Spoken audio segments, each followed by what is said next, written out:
So in this module we are going to learn how to see an incoming signal over a spectrum analyzer. So let us consider a case where the input port is applied with 2.4 gigahertz signal. So right now the first thing you should do is set the span of this spectrum analyzer accordingly. So right now my signal of interest is at 2.4 gigahertz. So the first thing I will go on the frequency span is I will change my center frequency to 2.4 gigahertz. We can do it this way. Then start frequency. So for example, I am considering the span to be 1 gigahertz.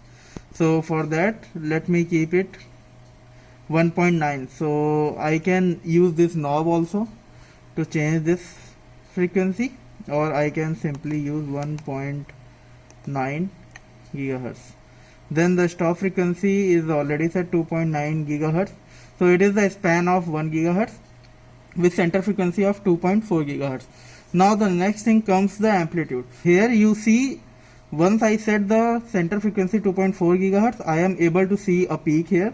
And to use the dynamic range of this spectrum analyzer, I am just changing the reference level accordingly. So this reference level is from where you see the signal, so the top of this screen. So right now it is at 0 dBm. I am changing it to minus 20 maybe, because my signal is around minus 30, minus 40. So what I will do, I will keep my reference level to be around minus 20. So this is my signal.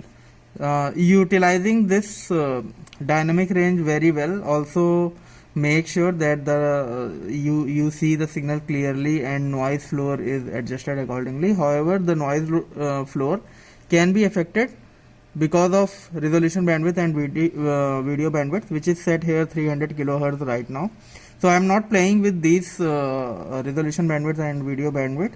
This is I am considering default, and with default setting I am just seeing how I can see the signal. So once I change the amplitude based on the power level of my input signal, what I will do next thing, I will make sure that I will try to find out the frequency of this peak, mean at what particular frequency I am getting this particular peak. So for that, what I can do, I can go to the marker setting and I can put a marker. So since my marker was already there, so if it is not, you can always use this knob to reach to the peak. So right now I have disturbed it and now trying to reach to the peak, and then you can see marker M1 is at minus 45.86 dBm at 2.4 gigahertz.